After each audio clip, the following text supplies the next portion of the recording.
نزلنا عليك القرآن لتشقى إلا تذكرة لمن يخشى تنزيلا ممن خلق الأرض والسماوات العلى الرحمن على العرش استوى له ما في السماوات وما في الأرض وما بينهما وما تحت الثرى وإن تجهر بالقول فإنه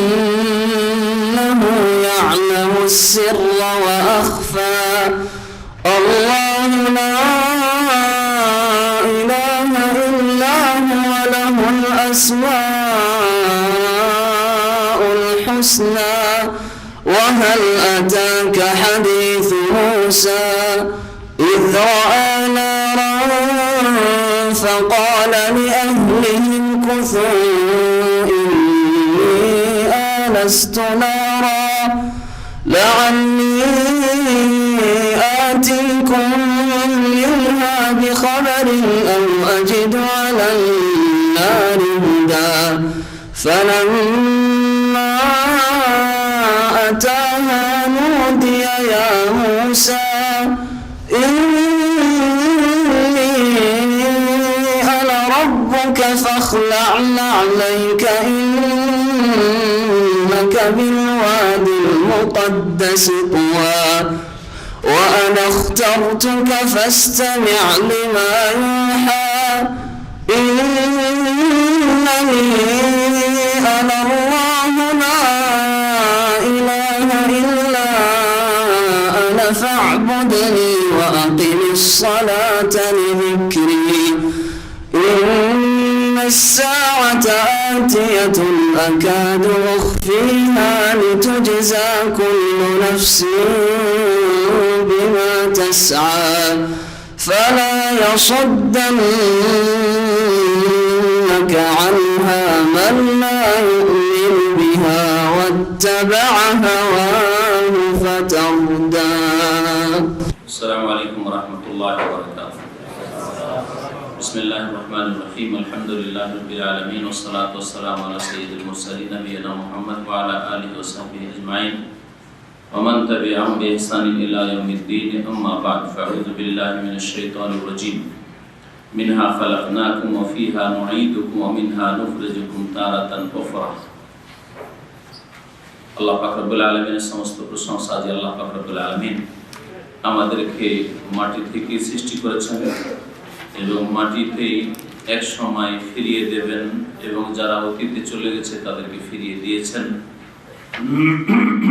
আর আবার মাটি থেকে প্রত্যেক আল্লাহ পাক উঠাবেন বিচার দিবসে কিয়ামতের দিনে, যেদিন প্রত্যেককে আল্লাহর সামনে জবাবদিহি করতে হবে নিজ নিজ আকীদা, ইবাদত, আখলাক সম্পর্কে, মুআমালাত সম্পর্কে, প্রত্যেকটি বিষয় সম্পর্কে। আল্লাহ পাক রব্বুল আলামিন যেন আমাদের হিসাবকে সহজ করে। সালাত এবং সালাম নাযিল হয়ে নবী মুহাম্মদ রাসূলুল্লাহ সাল্লাল্লাহু আলাইহি ওয়াসাল্লামের উপর, যার উপর কোরআনে কারীম নাযিল হয়েছে এবং তিনি কোরআনে কারীম মানব জাতি পর্যন্ত উত্তম রূপে পৌঁছে দিয়েছেন। আমাদের আজকের তাফসীর হবে সূরা তাহার আয়াত নম্বর 55 থেকে। আল্লাহ পাক রব্বুল আলামিন এই আয়াতে মানুষের সৃষ্টির কথা উল্লেখ করেছেন যে মানুষ কি দিয়ে সৃষ্টি, বিশেষ করে প্রথম মানুষ। আর প্রথম মানুষ যা দিয়ে সৃষ্টি অর্থাৎ মাটি দিয়ে আদম আলাইহিস সালামকে আল্লাহ পাক সৃষ্টি করেছেন। সুতরাং মাটির উপাদান প্রত্যেক মানুষের শরীরে এবং শরীরে যা কিছু আছে, রক্ত, হাড়, সব কিছুতে রয়েছে। আর প্রত্যেককে মাটি থেকে সৃষ্টি করেছেন। আর এর আর একটি ব্যাখ্যা হচ্ছে যে আল্লাহ পাক রব্বুল আলামিন আদম আলাইহিস সালামের পরে এবং হাওয়া আলাইহিস সালামের পরে, ঈসা আলাইহিস সালামের পরে, এই তিন ব্যক্তির পরে প্রত্যেক মানুষকে আল্লাহ পাক স্বামী স্ত্রীর মিলনের মাধ্যমে আল্লাহ পাক শুক্রবিন্দু থেকে সৃষ্টি করেছেন। আর শুক্রবিন্দু বীর্য তৈরি হয় মানুষের খাদ্য থেকে, পানীয় থেকে, আর খাদ্য পানীয় মাটি থেকে আসে। এই দিক থেকেও আল্লাহ পাক প্রত্যেক মানুষকে মাটি থেকে সৃষ্টি করেছেন। মাটি থেকে আপনার আমার খাদ্যের ব্যবস্থা হয়, পানীয় বস্তুর ব্যবস্থা হয়, আর তা দিয়ে এই শুক্রবিন্দু তৈরি হয়েছে, আর তা দিয়ে প্রত্যেক মানুষের দুনিয়ায় জন্ম হয়ে থাকে। মহান আল্লাহ ইরশাদ করেছেন মিনহা খালাকনাকুম। এর আগে জমিনের কথা, আরদ ভূমির কথা আল্লাহ পাক উল্লেখ করেছেন। মহান আল্লাহ ইরশাদ করেছেন আল্লাযী জাআলা লাকুমুল আরদা মাহদা, আয়াত নম্বর 53 তে ইরশাদ করেছেন আল্লাহ পাক জমিনকে তোমাদের জন্য কি করেছেন? বিছানা স্বরূপ করেছেন। তো এই আরদের কথা, মিনহা ওই থেকে, মানে ওই মাটি থেকে, ওই জমিনের মাটি থেকেই তোমাদেরকে আল্লাহ পাক বলছেন আমি তোমাদেরকে সৃষ্টি করেছি। মিনহা খালাকনাকুম, এই মাটি থেকেই তোমাদেরকে আমি সৃষ্টি করেছি। ওয়া ফিহা নুঈদুকুম, আর তাতেই তোমাদেরকে এক সময় ফিরিয়ে দেব। অর্থাৎ মওতের পরে যেখানে দেহ যাক না কেন মাটিতেই যাবে। পানিতে ডুবে ভেসে গেলেও, আর কোথাও ধ্বংস হলেও, আর দাফন হলেও, আগুনে জ্বালিয়ে দিল হিন্দুদের মতো, অন্য কিছু করলেও, যেইভাবে শেষ অবস্থাটা হোক না কেন, মানুষের মত হোক না কেন, আর যেখানেই দেহ যাক না কেন মৃতদেহ মাটিতেই ফিরিয়ে দেবেন আল্লাহ রাব্বুল আলামিন। ওয়া মিনহা নুখরিজুকুম তারাতান উখরা, আর তা থেকেই আমি সৃষ্টি করব তোমাদেরকে, তা থেকেই তোমাদেরকে বের করব, উদ্গত করব, তারাতান উখরা, পুনরায় আর একবার তোমাদেরকে বের করে নিয়ে আসবে। এমন নয় যে চলে গেলে এক্সপায়ার হয়ে গেল, যেমন আজকাল ভাষা ব্যবহার করে মারা গেছে মানে এক্সপায়ার হয়েছে, না, এক্সপায়ার হয়নি। আপনি এক স্তর থেকে, এক দুনিয়া থেকে আরেক দুনিয়ায় গেছেন, এক ঘর থেকে আরেক ঘরে, দারুল দুনিয়া নিকৃষ্ট জগৎ থেকে নিকৃষ্ট ঘর থেকে দারুল আখিরা, পরকালের ঘর পর্যন্ত পৌঁছেছেন। আপনার সমাপ্তি হয়নি, শেষ হয়নি, তারপরে আল্লাহ পাকের সামনে উঠতে হবে, জবাবদেহি করতে হবে। সুতরাং এই কর্মজগতে আমলের ক্ষেত্রে কি করেছ আর কি করছো সবসময় চিন্তা করবে যে আমরা প্রত্যেকে আল্লাহর সামনে জবাবদেহি, অর্থাৎ প্রত্যেকে জবাবদেহি করতে হবে। এই আয়াত সম্পর্কে ভারত, বাংলাদেশ, পাকিস্তানে এসব ভাইরা বিরাত করে, তাদের মাঝে খুব প্রসিদ্ধ আছে এই আয়াতটি। মাইয়িতকে দাফন করে যে মাটি দেয়, মাটি দেওয়ার সময় পড়ে থাকে তারা, বা পড়তেও হয়। এই মর্মে কোনো সহিহ হাদিস নাই। এই মর্মে যা বর্ণনা করা হচ্ছে তা জয়ীফ, দুর্বল, ভিত্তিহীন। সুতরাং এই দোয়াটি মাটি দেওয়ার সময় একবার দিল মিনহা খালাকনাকুম, আবার দিল, তিনবার দেয় নাকি, ওয়া ফিহা নুঈদুকুম, আরেকবার দিল ওয়া মিনহা নুখরিজুকুম তারাতান উখরা। এটি সুন্নাত নয়, বরং বিদআত। বিসমিল্লাহ বলে ভালো কাজ করবেন, বিসমিল্লাহ বলে মাটি দিবেন, যথেষ্ট। আল্লাহ পাক রব্বুল আলামিন তারপরে আবার ফেরাউনের কথা এবং ফেরাউনের হিদায়াতের জন্য, ফেরাউনের জাতিকে, মিশরবাসীকে হিদায়াত করার জন্য যে মুসা আলাইহিস সালাম আল্লাহ পাক পাঠিয়েছিলেন, মুসা আলাইহিস সালামের ঘটনা বর্ণনা করছেন।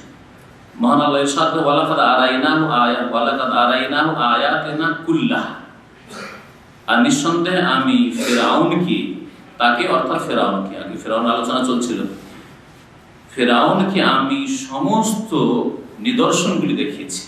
আয়াতেন, আমার সমস্ত আয়াত, নিদর্শনগুলি, মুজিজাগুলি দেখিয়েছি, কিন্তু সে একটি মুজিজাতে সঠিক পথ পেল না, হিদায়াত হলো না। এই মুজিজাগুলি কিভাবে দেখেছেন আল্লাহ পাক রব্বুল আলামিন? মুসা আলাইহিস সালাম, আল্লাহ পাকের রাসূল, তার হাতে প্রকাশ করে কে দেখিয়েছেন? আল্লাহ বলছেন আরাইনা, আমি দেখিয়েছি। তাহলে মুজিজা কার হাতে, দেখানো কার হাতে? আল্লাহ পাকের হাতে, নবীদের হাতে, রাসূলদের হাতেও নয়। আবার কেরামত আবার পীরদের হাতে হয়ে যায় না? কত বড় গুমরাহি কথা, বর্ণামি কথা। না, কারো হাতে না। মুজিজা যখন নবী রাসূলগণের হাতে নয়, অথচ নবী রাসূলগণ আল্লাহ পাকের সবচেয়ে শ্রেষ্ঠ বান্দা, এবং তাদের কাছে ওহী আসে, তারা অনেক অদৃশ্যের কথা ওহীর মাধ্যমে জানতে পারে, অনেক ভবিষ্যতের কথা তাদেরকে আল্লাহ পাক জানিয়েছেন। তাদেরকে যেসব মুজিজা দিয়েছেন তা কোরআনে উল্লেখ করা হয়েছে। মুসা আলাইহিস সালামের কথা আল্লাহ পাক উল্লেখ করেছেন, কতটি মুজিজা দিয়েছিলেন? ওয়ালাকাদ আতাইনা মুসা 9 আয়াতিন বাইয়িনাত, সূরা বনী ইসরাঈল, সূরাতুল ইসরা। আল্লাহ পাক বলেন যে নিঃসন্দেহে আমি মুসা আলাইহিস সালামকে 9টি সুস্পষ্ট নিদর্শন দিয়েছিলাম। ওয়ালাকাদ আতাইনা মূসা 9 আয়াত, 9টি নিদর্শন দিয়েছিলাম বাইয়িনাত, যেগুলি সুস্পষ্ট ছিল, ক্লিয়ার ছিল, আল্লাহকে জানার জন্য, আল্লাহ রসুলকে চেনার জন্য, আল্লাহর দ্বীনকে জানার জন্য, যে মূসা আলাইহিস সালাম কোনো জাদুকর না, মৃত্যুক না, বরং রাসূল, তা জানার জন্য আয়াত বা নিদর্শন, যা দিয়ে আসল বিষয়টাকে জানা যায়। আল্লাহ পাক রব্বুল বলছেন যে সবগুলি নিদর্শন তাকে দেখিয়েছিলাম, ফাকাজ্জাবা, কিন্তু সে মিথ্যা প্রতিপন্ন করেছিল, প্রত্যাখ্যান করেছিল, ওয়া আবা, সে অস্বীকার করেছিল, মিথ্যা মনে করেছে, মিথ্যা অহংকার করে। এমন নয় যে অন্তরে তার বিশ্বাস হয়নি। আল্লাহ পাক অন্য জায়গায় বলেছেন ওয়া জাহাদু বিহা ওয়াস্তাইকানাত আনফুসুহুম যুলমান ওয়া উলুওয়া, বাহ্যিক জাহাদু বিহা, অস্বীকার তো করল, ওয়াস্তাইকানাত আনফুসুহুম, অথচ তাদের মনে, ফিরআউন এবং ফিরআউনের দরবারীদের, মন্ত্রীদের মনে তার ইয়াকিন ছিল, দৃঢ় বিশ্বাস ছিল। কেন তাহলে এই কাজ করলো? অনেক সময় পাপিষ্ঠ মানুষ করে কি, অন্তর বিশ্বাস, তারপরে মানতে রাজি না, জুলমে বেড়ে গেছে, অন্যায় বেড়ে গেছে, তার জন্য অন্যায় থেকে বিরত হতে চায় না, ওয়ালুওয়ান, নিজেকে খুব বড় মনে করে, যার ফলে আমি যদি ওর কথাটা মেনে নিই যে তোমার যে ঠিক আমারটা ভুল, তাহলে আমি ছোট হয়ে গেলাম, খাটো হয়ে গেলাম, হার মানলাম না, হার মানবো না, ভুল পথে আছি, তারপর আমারটা কি ঠিক বলার চেষ্টা করবে, এখন দলিল প্রমাণ এদিক ওদিক খুঁজবো। এটাই যারা ধর্মের নামে শিরক বিদআত করে, তাদের মৌলভী সাহেবরা, হুজুর এই কাজ করে, যে বাতিলের উপর আছে, বাতিল জেনে ফেলেছে যে এটা বিদআত, এটা শিরক, তারপরে এতদিন বলে আসলাম, এতদিন করে আসলাম, আর এত আমাদের মুরিদানার ভক্ত, এই করে বলবে কি আমাকে, এতদিন কি করছিল, এতদিন কেন আমাদেরকে গুমরাহ করেছেন? না না, সেই জন্য এদেরকে বোকা বানিয়ে রাখবো, বুঝিয়ে রাখবো যে যেটা করছো সেটাই ঠিক। আর খুব বেশি ডিসকাউন্ট করলে, আজকাল কিছু ডিসকাউন্ট করার লোক এসেছে, বলছে এটাও ঠিক, ওইটাও ঠিক, এটাকে দেখবেন, আর ও যেটা বলছে সৌদি আরব থেকে এসে, ওইটাও ঠিক, আমাদেরটাও ঠিক, ওইটা আর এক মজা। হ্যাঁ, বুঝতে পেরেছেন? এইভাবে গুমরাহ করে থাকে, যুলমান ওয়া উলুওয়া, ছোট হতে চায় না। আখাযাতহুমুল ইজ্জাতু বিল ইসম, মান সম্মানের ব্যাপার স্যাপার হয়ে গেছে, যার ফলে পাপে উদ্বুদ্ধ হয়েছে। কোরআনে কারীমে এই বিষয়গুলো আল্লাহ পাক উল্লেখ করেছেন, সত্য গ্রহণে বাধা, সত্য কথা বলতে বাধা, সত্য কথা প্রকাশ করতে বাধা, এগুলি।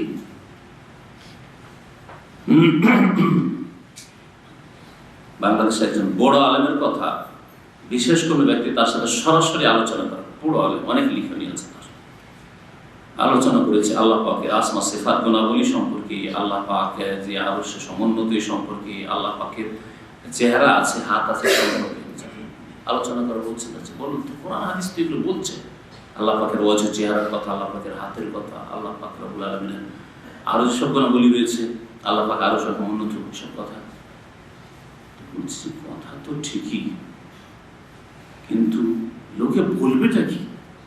আজকে 70-80 বছর এই কথাই বলে আসলাম, আর এটাই প্রচার করে আসলাম, এটাই আমাদের পত্র পত্রিকায় লিখে আসলাম, ম্যাগাজিনে লিখে আসলাম, আজকে যদি বলি তো লোকেরা বলবেটা কি? নামটা বলবো না, কিন্তু যেই ব্যক্তি বলেছেন তিনি বলছেন যে সরাসরি আলোচনা করা হয়েছে এই বিষয়গুলো, তাহলে সত্য গ্রহণের বাধা রেখে লোকে বলবেটা কি? ফিরআউনের ব্যাপারটা ওইরকম হয়েছিল, খুব বড় আকার ধারণ করেছিল, অন্তরে বিশ্বাস হলো মূসাকে মেনে নেওয়া যায়, ছোট হয়ে যাবো, হার মেনে নেব। আল্লাহ পাক রব্বুল আলামিন ইরশাদ করেছিলেন যে এই জন্য মিথ্যা মনে করেছিল আর অস্বীকার করেছিল। কালা, ফিরআউন বলেছিল আজিতানা লিতুখরিজানা মিন আরদিনা বিসিহরিকা ইয়া মূসা, বলেছিল যে আমাদের কাছে তুমি এই জন্য এসেছো যে আমাদেরকে তোমার জাদু দ্বারা, ওই যে লাঠি নিক্ষেপ করলে সাপ হয়ে যায়, হাত বগলে ঢুকে বের করলে চমকে উঠে, হ্যাঁ শুভ্র হয়ে দেখা যায়, এগুলিকে জাদু বলে আখ্যায়িত করলো। হ্যাঁ, যে তুমি তোমার জাদু দ্বারা, অথচ মন বলছে এগুলো জাদু না, তারপরে তোমার জাদু দ্বারা কি আমাদের দেশ থেকে, আমাদের ভূমি থেকে আমাদেরকে নির্বাসিত করতে চাও, বের করে দিতে চাও? হে মূসা, কি উদ্দেশ্য তোমার? আমাদেরকে তাড়িয়ে দিয়ে তুমি রাজত্ব দখল করবে? ফালানাতিয়ান্নাকা বিসিহরিন মিসলি, তাই যদি তোমার অসৎ উদ্দেশ্য থাকে তাহলে শোনো, অবশ্যই অবশ্যই এর মতোই আমরাও জাদু নিয়ে এসে উপস্থিত করব। ফাজআল বাইনানা ওয়া বাইনাকা মাওইদা, সুতরাং আমাদের মাঝে আর তোমার মাঝে একটা সময় নির্ধারণ করো, মওয়েদ। আজকাল আরবরা মওয়েদ বলে, অ্যাপয়েন্টমেন্টকে কি বলা হয়? মওয়েদ। হসপিটালে অ্যাপয়েন্টমেন্টকে মওয়েদ বলা হয়। আর লিখে থাকিয়ে তারপরে এমনিও কারোর সাথে আপনার অ্যাপয়েন্টমেন্ট অমুক সময় আপনার সাথে সাক্ষাৎ হবে, আপনাকে টাকা দেবো বা দেবো, মওয়েদ। একটা সময় নির্ধারণ করো, লা নুখলিফু নাহনু ওয়ালা আনতা, যা তুমিও ভঙ্গ করবে না, আমরাও ভঙ্গ করব না, আর তুমিও ভঙ্গ করবে না। লা নুখলিফু, আমরাও ভঙ্গ করব না এই নির্ধারিত প্রতিশ্রুতি বা ওয়াদা, ওয়ালা আনতা, আর তুমিও ভঙ্গ করবে না। সেখানে আমরাও হাসিল হবো জাদু নিয়ে, আর তুমিও তোমার জাদু নিয়ে হাসিল হবে। জাদুর লড়াই চলবে, আর লড়াই যে জিতবে সেই ঠিক পথে আছে, মেনে নেবে। তুমিও মেনে নিবে, আমরাও মেনে নেব। আর এমন জায়গায় উপস্থিত মাকানান সুয়া, যেটা মানুষের জন্য মধ্যবর্তী স্থল। এমনি শাব্দিক অর্থ সুয়া মানে সমতল, সমতল স্থল। তো এই অর্থ কেউ কেউ তাফসীরে এভাবে করেছেন যে এমন একটা জায়গায় আমরা আজরা উঁচু নিচু না, যে অল্প কিছু লোক তামাশা দেখতে পাচ্ছে, জাদুর কম্পিটিশন, মোকাবেলা, হ্যাঁ, আর অধিকাংশ লোক দেখতে পাচ্ছে না, শুনে শুনে কি হলো কি হলো, হ্যাঁ অমুক হেরে গেল, অমুক জিতলো। না না না, সমতল ভূমিতে যাতে সবাই দেখতে পায়, দর্শকরা, যে কি হচ্ছে, কে জিতছে। অনেক ধারণা ছিল যে এটা হচ্ছে জাদুর যুগ, আর আমার দেশে জাদু শিখিয়ে রেখেছি হাজার হাজার জাদুকরদেরকে। এই জাদুর সামনে মূষা টিকতে পারে? ধরিসাৎ করে দেওয়া মূষাকে, আর মূষার এই লাঠির জাদুকে। এই কল্পনাতে ছিল না যে কি হবে, কি হতে যাচ্ছে, আমার উল্টো দিকে রেজাল্ট যাবে, এটা কল্পনাতে ছিল না। এই জন্য সমতল ভূমিতে সবাই দেখতে পায়, এটা তাফসীর হতে পারে। আর এটা হচ্ছে মধ্যবর্তী স্থলে, সেন্টার পয়েন্টে। সিটি সেন্টার বলা হচ্ছে না, এই দাম্মামের মধ্যে এই সিকোবার সিটি সেন্টার, যে দিক থেকে আসে দুরিয়াত তিরিয়াত দিলে আসা যায়, তাই না? আর যাতায়াত করা সহজ, হ্যাঁ, তারপর সহজে আর লোক এমনি যে কোনো সময় হাজার হাজার লোক জমা হয়ে যাবে। কিন্তু যদি অন্য কোনো এলাকায় করা হয়, তো লোক যেতে 10-20, আসতে 10, যেতে 20, আসতে 20 না যাবে, তাই না? দর্শকের সংখ্যা হবে না, অনেক আসবে না। মাকানান সুয়া, মধ্যবর্তী স্থলে এই লড়াইটা হবে, জাদুর লড়াই।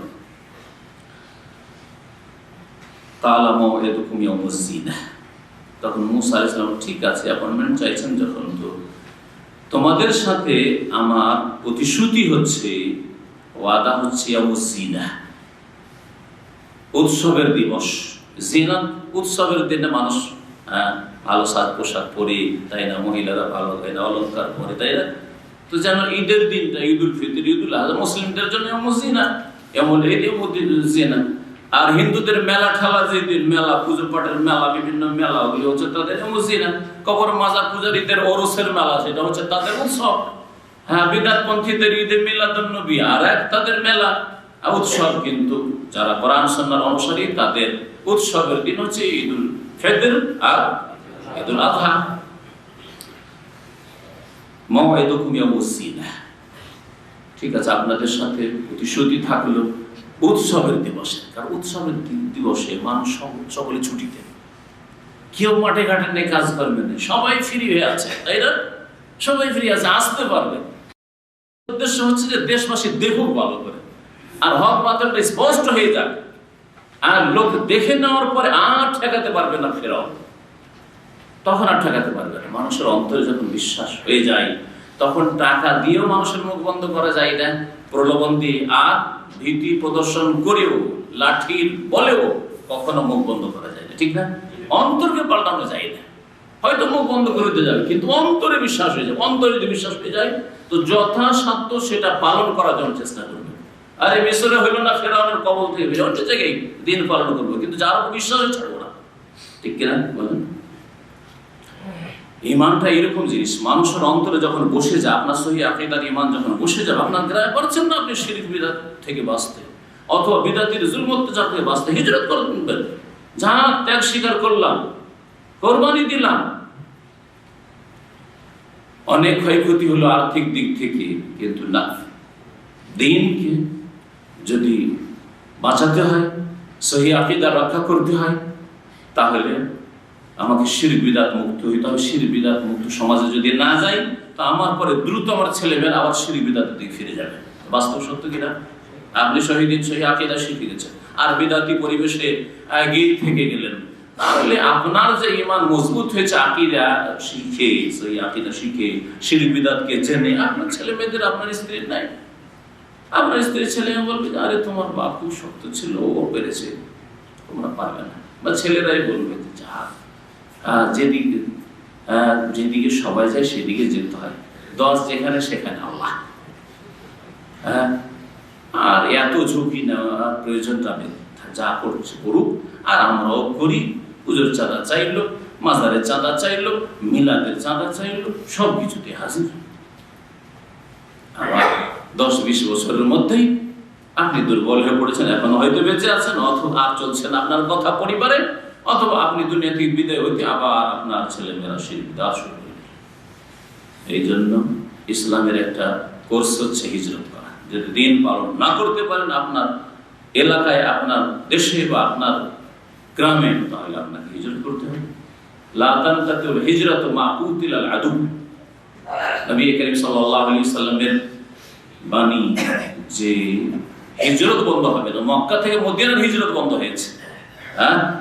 লা হিজরাতা বাদাল ফাতহ, মক্কা বিজয়ের পর কোনো হিজরত নেই, এক হাদিস। আবার আর এক হাদিস নবী সাল্লাল্লাহু আলাইহি ওয়াসাল্লাম যে লা তানকাতুল হিজরাতু, হিজরত বন্ধ হবে না, নন স্টপ জিনিস। এক দেশ থেকে আরেক দেশে যাওয়া, এক গ্রাম থেকে আরেক দেশে গ্রামে যাওয়া, আর এক এলাকা থেকে আরেক এলাকায় চলে যাওয়া, এই হিজরত বন্ধ হবে না ইসলামের উদ্দেশ্যে, দ্বীনের উদ্দেশ্যে। মা কুতিলাল আদু, যতদিন পর্যন্ত শত্রুর বিরুদ্ধে সংগ্রাম, লড়াই চলতে থাকে, অর্থাৎ পৃথিবীতে শত্রু বাকি আছে, মুশরিক আছে, বিদআতি আছে, পথভ্রষ্টরা আছে, গোমরাহ আছে, নাস্তিক আছে, ইসলাম বিরোধীরা আছে, ততদিন পর্যন্ত আপনাকে নিজেকে বাঁচানোর জন্য আর নিজের পরিবার বাঁচানোর জন্য হিজরত চলতেই থাকবে, বন্ধ হবে না। আল্লাহ পাক রব্বুল আলামিন ইরশাদ করছেন যে মুসা আলাইহিস সালাম বললেন যে আমাদের প্রতি 10 কি বলছেন, আমাদের প্রতিশ্রুতি হচ্ছে ইয়াউমুস সিনা, উৎসবের দিবস। আর সময়টা দিনের মধ্যে কোন সময়? বিকালবেলা, রাত্রিবেলা না সকালবেলা? কোন সময়টা সবচেয়ে ভালো? বিকেলবেলা ভালো। সারাদিন কাজকর্ম করে বা এমনি হাঁটাহাঁটি করে বিকেলবেলা মানুষ ক্লান্ত হয়ে যায়, ঠিক না? তাহলে এমনিতে হয়তো বিকালবেলা খেয়ে দিয়ে ঘুম চলে আসলো, পেটটা ভর্তি করে ঘুম চলে আসলো, আর যেতে পারলেন না। হয় না? হয় না? দুপুর বেলা যদি হয়, একেবারে রৌদ্রের সময় যাওয়া যাচ্ছে না, সকাল সকাল বেরিয়ে যান, অল্প সময় 10টা কাজ সেরে চলে আসেন, বাস্তব সত্য। আর যদি সকাল 9টা হয়ে যায়, গরমের দিন, যা কাছে যাবো না কাউকে, আমার হয়তো আপনাদের করে দিন। যদি সকালবেলা শুয়ে গেলাম, ঠিক আছে, সকাল 9টার সময় যাবো, বলো সত্যি চলে আসো, থাক আজকে, থাক কালকে। এটা একটা জিনিস আছে। আর দ্বিতীয় জিনিস যেটা, যে সকালবেলায় বরকত দেওয়া হয়েছে, নবী করিম সাল্লাল্লাহু আলাইহি ওয়াসাল্লামের হাদিস। এই বরকত যেমন উম্মতে মুসলিমাতে আজকে আছে, কিয়ামত পর্যন্ত মুসা আলাইহিস সালামের জামানাতে ছিল। বুরিকা লি উম্মতি ফি বুকুরিহা, নবী সাল্লাল্লাহু আলাইহি ওয়াসাল্লাম বলেছেন, আমার উম্মতের সকালবেলায় বরকত দেওয়া হয়েছে। নবী করিম সাল্লাল্লাহু আলাইহি ওয়াসাল্লাম দোয়া করেন, আল্লাহুম্মা বারিক লি উম্মতি ফি বুকুরিহা, হে আল্লাহ আমার উম্মতের সকালবেলায়, ভোরবেলায় বরকত দিও। যারা ভোরে ভোরে কাজ করে, ভোরে ভোরে মেহনত পরিশ্রম করে, ভোরে ভোরে চাকরির সন্ধানে যায়, ভোরে ভোরে কাজের সন্ধানে যায়, তাদের জীবনে রুজিতে বরকত দিয়ে। আর সকালবেলা ঘুমাই, আর তারপরে কাজের সন্ধানে সকাল 9টায় বেরোলো, আর খাজানি স্ট্রিটে গিয়ে দাঁড়ালো, রোদ্রে দাঁড়াতেও পারে না, আর কাজও পায় না। কথা ঠিক কিনা বলেন? এখানকার দৃশ্য বলছি, দমন যারা ফ্রি কাজ করে বা করতে নেই।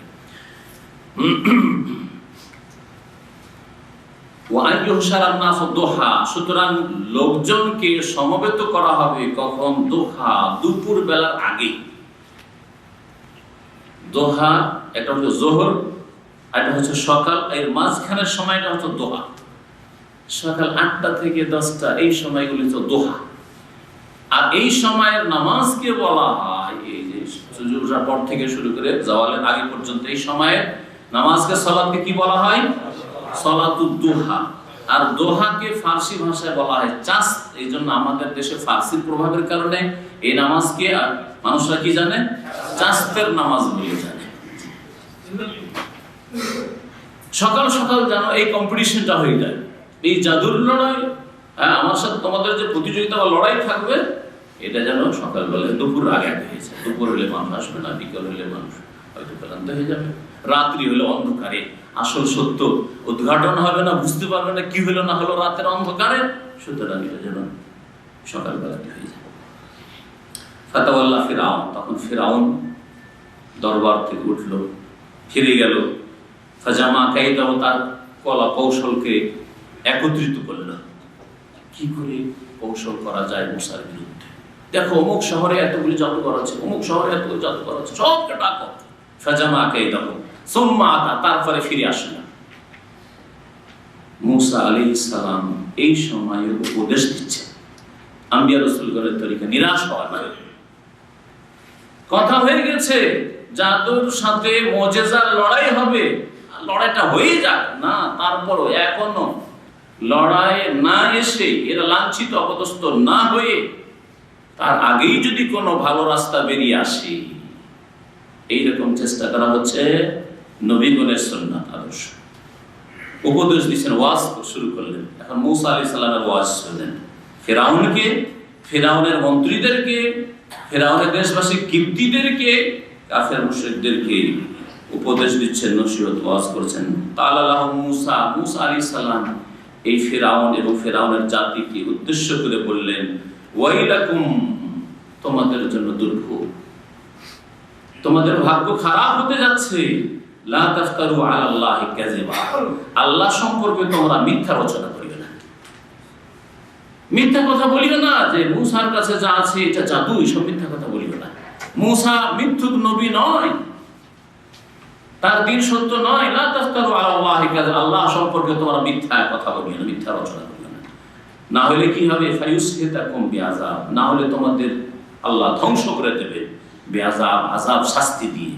ওয়াকাদ খাবা মান ইফতারা, আর শুনে রাখো আল্লাহ পাকের নীতিমালা এই অংশটুকুতে বর্ণনা করা হয়েছে যে যুগে যুগে ওয়াকাদ খাবা, ক্ষতিগ্রস্ত হয়েছে, ব্যর্থ হয়েছে। খাবা মানে ক্ষতিগ্রস্ত হওয়া, খাবা খাসেরা কাছাকাছি অর্থ, আর খাবা মানে হচ্ছে ব্যর্থ হওয়া, উদ্দেশ্যে সফল না হওয়া। আর নিঃসন্দেহে ব্যর্থ হয়েছে ওই সব লোকেরা যারা মিথ্যা রচনা করেছে, যারা মিথ্যার আশ্রয় নেই, মিথ্যা কথা বলে, মিথ্যা আচরণ করে, মানুষকে ভুল বুঝাবার চেষ্টা করে, অবব্যাখ্যা করার চেষ্টা করে, তারাই কিন্তু ইহকাল পরকালে ব্যর্থ হবে। ওয়াকাদ খাবা মান ইফতারা। আল্লাহ পাক রব্বুল আলামিনের নীতিমালা, তাফসীরকারগণ বলছেন এগুলিকে বলা হয়েছে কাওয়ায়েদ কুরআনিয়া। সৌদি আরবের ইজাতুল কোরআন কারীম থেকে একটা সাপ্তাহিক প্রোগ্রাম আসে, ওর নামে হচ্ছে কাওয়ায়েদ কুরআনি, আল কাওয়ায়েদুল কুরআনিয়া। কোরআনী নীতিমালা, কোরআনী কায়দা কানুন, যে আপনি মিথ্যা রচনা করেন তাহলে ব্যর্থ, মিথ্যা রচনা করেন তাহলে আপনি কখনো সফলতা লাভ করবেন না, সাকসেসফুল হবেন না। আল্লাহ পাকের কায়দা। আপনি মিথ্যার উপর প্রতিষ্ঠিত না, আপনি সত্যের উপর আছেন। সত্য সবসময় জয় হবে, যদিও কখনো কষ্ট হয়, কিন্তু সত্যের জয় অবশ্যই হবে। এই ওয়াজ শোনার পরে মানুষ যখন ওয়াজ শুনে, তখন কিছু লোকের তো অন্তরে সততা আছে, কিছু লোকের তো মনে গাঁথবে কথা, তাই না? কিছু লোক তখন আপোষে বলা বলে শুরু করলো, কথা তো ঠিক বলছে মশা, আমরাই তো ভুল পথে আছি, ভাবটা ওসব করতে হবে, মেনে নিয়ে বসাবে। আর একদল এক ঝড়া শুরু করলো, এই তোমরা কাপুরুষ, হ্যাঁ তোমরাও মশার সাথ দিচ্ছ, মনে হচ্ছে তোমরা অন্যায় সাথ দিচ্ছ। হ্যাঁ, ঝগড়া শুরু করে দিল। আল্লাহ পাক ওই দৃশ্যটাকে এখানে তুলে ধরেছেন। ফাতানাযাউ আমরাহুম বাইনাহুম, তারা আপোষে নিজের এই ব্যাপার নিয়ে বাদ বিতণ্ডায় লিপ্ত হয়ে গেল। তানাযাউ, ঝগড়া বিবাদ শুরু করে দিল। একদল বলছে ঠিক বলছে মুসা, আমাদেরকে ওয়াজ করছে, হিতাকাঙ্ক্ষী বেচারা মানুষ, ভালো মানুষ। আর একদল বলছে না, হবে না, মিথ্যা কথা, তোমারই মিথ্যা কথা বলছে। কি হয়েছে তোমাদের? ওর সাথ দিচ্ছ মানে? ও আসারুন নাজওয়া, তারা গোপন আলাপ শুরু করল। তারপরে আপোষে গোপন আলাপ করে তাদের বাক বিতণ্ডা ঠান্ডা হলো, না মুসার সাথে লড়াই করতে হবে, এই জাদুর লড়াই। কালু, তারা বলে উঠলো, ইন হাজানে না সাহিরানে। ইন এটা মুখাফফাফ, আসলে ছিল ইন্না। নিঃসন্দেহে হাজানে সাহেরা লা সাহেরা, হাজানে লা সাহেরা, এই দুইজন যে আছে, দুইজনকে মুসা এবং হারুন আলাইহিস সালাম, এই যে দুইজন নবী আর রাসূল হওয়ার দাবি করে এসেছে, দুই ভাই, লা সাহেরা নেই, অবশ্যই এরা জাদুকর। সে সিদ্ধান্ত হলো যে মুসা আর হারুন জাদুকর। ইউরিদানের উদ্দেশ্য কি? ইউরিদান ইউখরিজাকুম, এদের উদ্দেশ্য হচ্ছে তোমাদেরকে বের করে দাও, মিন আরদিকুম, তোমাদের দেশ থেকে। আরে মিশর কেড়ে নেবে আমাদের দেশ থেকে, আমাদেরকে উৎখাত করবে, আর এরা দখল করবে। বেসেহেরে মা, তাদের জাদুর বলি, ওয়াজহাবা বিতারিকাতিকুমুল মুসলা, আর তোমাদের উত্তম আদর্শ কি সর্বনাশ করতে চাই, ধ্বংস করতে চাই। ইয়াজহাবা নিয়ে যেতে চায়, মানে শেষ করে দিতে চায়। তার মানে দেখছেন কত চাকচিক্য কথা। যত বাতিলপন্থী তাদের কথা তত বেশি চাকচিক্য, তত বেশি তাদের চমকদার কথা। এর কিছু উদাহরণ শুনবেন। আজকাল যারা নারী স্বাধীনতা, নারী স্বাধীনতা, নারীদের ইজ্জত হানি করতে চায়, ইজ্জত লুটতে চায়, আর নারী স্বাধীনতার নামে ছেলে মেয়েদেরকে, যুবক যুবতীদেরকে রাস্তাঘাটে, কল কারখানা, শিক্ষা ময়দান সব জায়গায় একাকার করে দাও, উলঙ্গ করে দাও। আরে উলঙ্গ মহিলাদের ছবি কেন দিয়ে অ্যাডভার্টাইজ করছো? পুরুষদের দাও কেন? কোথায় নারী স্বাধীনতা? নারী স্বাধীনতা উদ্দেশ্য নাই শয়তানদের। না, রাতে মহিলারা কেন ঘুরতে পারবে না? অসুবিধা কি? তো নারী স্বাধীনতায় বাধা সৃষ্টি করছেন আপনারা।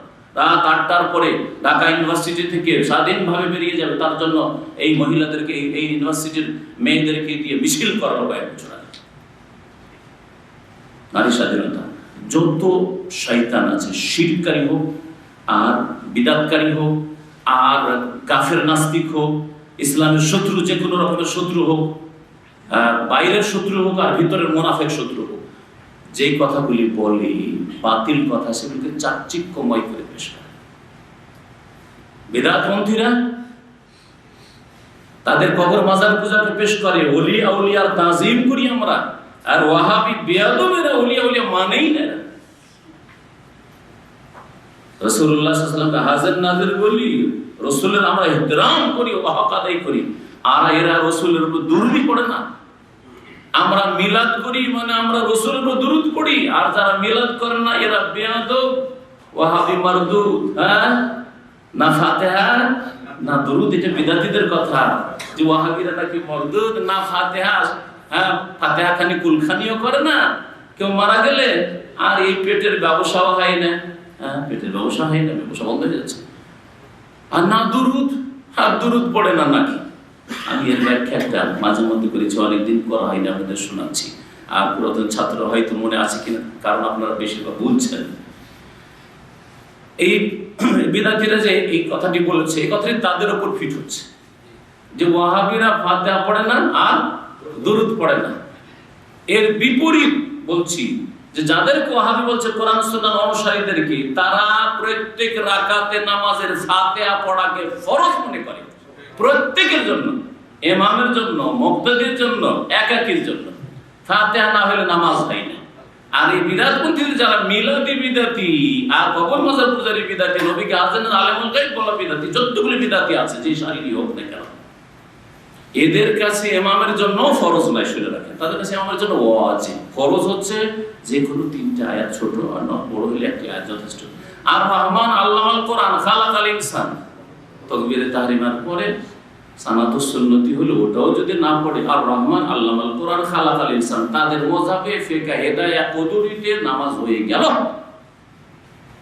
আর নবী করিম সাল্লাল্লাহু আলাইহি সাল্লামের হাদিস মোতাবেক লা সালাতা লিমান লাম ইয়াকরা বিফাতিহাতিল কিতাব, সূরা ফাতিহা না পড়ে নামাজ হয় না।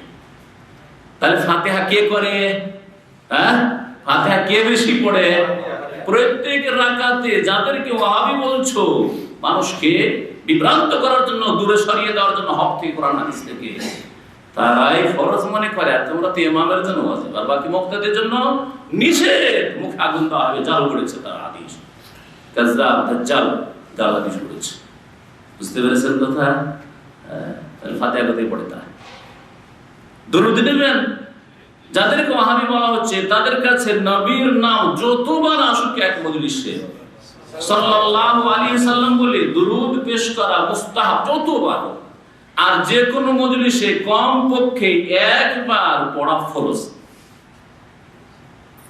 যেই মজলিসে আল্লাহ পাকের হামদ ও সানা প্রশংসা হয় না, নবী মুহাম্মদ রাসূলুল্লাহ সাল্লাল্লাহু আলাইহি সাল্লামের উপর দরুদ পেশ করা হয় না, এমনকি আপনাদের এমনি মিটিং এর মজলিস, দুনিয়ার মিটিং, খেতে বসছেন, পার্টি করছেন, সেখানে দুনিয়ার সব গল্পই হলো না, আল্লাহ প্রশংসা আসলো না রাসূলের উপর দরুদ আসলো, তাহলে তাতে কোনো বরকত নেই। ওই খাবার পার্টিতে বরকত নেই, ওই মিটিং এ বরকত নেই, ওই রকমের অনুষ্ঠানে বরকত নেই। এটা আমরা বিশ্বাস করি, এটা যাদেরকে ওয়াহাবি বলছো, কোরআন হাদিসের অনুসারী তারা বিশ্বাস করে। সুতরাং তারা প্রত্যেকটি ক্ষেত্রে, আর আলহামদুলিল্লাহ আমি চেষ্টা করি যে নবী করিম সাল্লাল্লাহু আলাইহি ওয়াসাল্লাম নাম আসলে সাল্লাল্লাহু আলাইহি ওয়াসাল্লাম বলি। পক্ষান্তরে বিদআতীদের ওয়াজ শুনেন, হ্যাঁ হুজুর বলেছে, হুজুরে পাক বলেছেন, নবী পাক বলেছেন, আর শোনান না ওদের, প্রিয় নবী বলেছেন, নবীজি বলেছেন, নবীজি দেখো বেশি কথা, আর নবীজি বলেছেন, আল্লাহর হাবিব বলেছেন, একেবারে সাল্লাল্লাহু আলাইহি ওয়াসাল্লাম বলার তৌফিক হয় না। আর তারপরে দরুদ তোমরা করো না, আমরা করি, তোমরা দরুদ করো না, ওয়াহাবি যারা তারা দরুদ করে। একবারে জুমা মসজিদে, মদিনা ইউনিভার্সিটির ছাত্র বসছি, আর বাংলাদেশি এক ভাই দেশ থেকে এসছে, আসার পরে পাশে বসলো, আগে থেকে এসে একটু কোরআন সূরা কাহফ পড়ছি, ওই সময় এসে খুতবা শুরু হয়নি, সে পাশে এসে বলছে, আচ্ছা বলেন তো আপনার এখানে থাকেন, কি করেন, কথাবার্তা, মদিনায় পড়ি, আমরা পড়াশোনা করি মদিনা ইউনিভার্সিটিতে, আচ্ছা এই ওয়াহাবিরা নাকি দুরূদ পড়ে না, তা নিয়ে যদি বলি না পড়ে, বিশ্বাস না হইতে পারে, বলে আমার পাশে বসেন আর খুতবাটা শুনেন, খুতবার পরে আপনার সাথে কথা হবে, খুতবাটা একটু মন দিয়ে শুনবেন। কিন্তু খুতবাটা পাশে শুনলাম, খুতবা হলো শেখ হুযাইফী হাফিজাহুল্লাহ তাআলা, তার খুতবা ছিল আলী আব্দুর রহমান হুযাইফী, মশহুর যিনি ইমাম, বলেন ইমামুল হারমাইন, তিনি মক্কাতেও অনেক বছর ধরে তারাই পড়ে যেতেন, ইমামতি করতেন। আর মদিনা দুই হারামে যে ইমামতি করে তাকে ইমামুল হারামাইন বলা হয়, ইমামে আরাম শুধু না, ইমামুল হারমাইন যদি বর্তমান যুগে বলা হয় তো হুযাইফী হাফিজাহুল্লাহ বলা যেতে পারে। হুযাইফী সাহেবের খুতবা ছিল, খুতবাতে শুরুতে আল্লাহর হামদ ও সানা সুন্নতি যে খুতবাতুল হাজা, তারপরে দুরূদ পড়লেন, আবার শেষে আল্লাহুম্মা সাল্লি ওয়া সাল্লিম ওয়া বারিক ওয়া আনইম পড়লেন। খুতবা শেষ হলো, বললাম যে খুতবা শুনলেন, বুঝলাম না, তবে দুরূদটা তো বুঝতে পারছেন, সালাত সালাম শব্দটা এসছে না আসেনি? তা তো আসেনি, তা তো এসছে। বলে ইনি তো বড় ওয়াহাবি আপনাদের কাছে, যে মদিনার মসজিদে নববীর ইমাম তো বড় ওয়াহাবি, তো উনি তো কতবার সাল্লাল্লাহু আলাইহি সাল্লাম পড়লেন, নবীর উপর দুরূদ পড়লেন, আর আয়াত তো আপনারা শুনেছেন, কারণ বিদাতি মিলাদ মাহফিলে ইন্নাল্লাহা ওয়া মালাইকাতাহু ইউসাল্লুনা আলান নবী ইয়া আইয়ুহাল্লাযীনা আমানু সাল্লু আলাইহি ওয়া সাল্লিমু তাসলিমা। আপনারা তো পড়েন, ওটা শুনেছেন না? শুনেছি। তো বলেন দেখি দুরূদ পড়লেন না পড়লেন না? বলছি হ্যাঁ, কথা তো ঠিকই, তাহলে তো আমাদেরকে বিভ্রান্ত করে রেখেছে আমাদের হুজুররা, তাহলে তো আমাদেরকে ভুল বুঝিয়ে রেখেছে যে ওয়াহাবি সৌদি আরবে কেউ দুরূদ পড়ে না, নবীকে মানে না।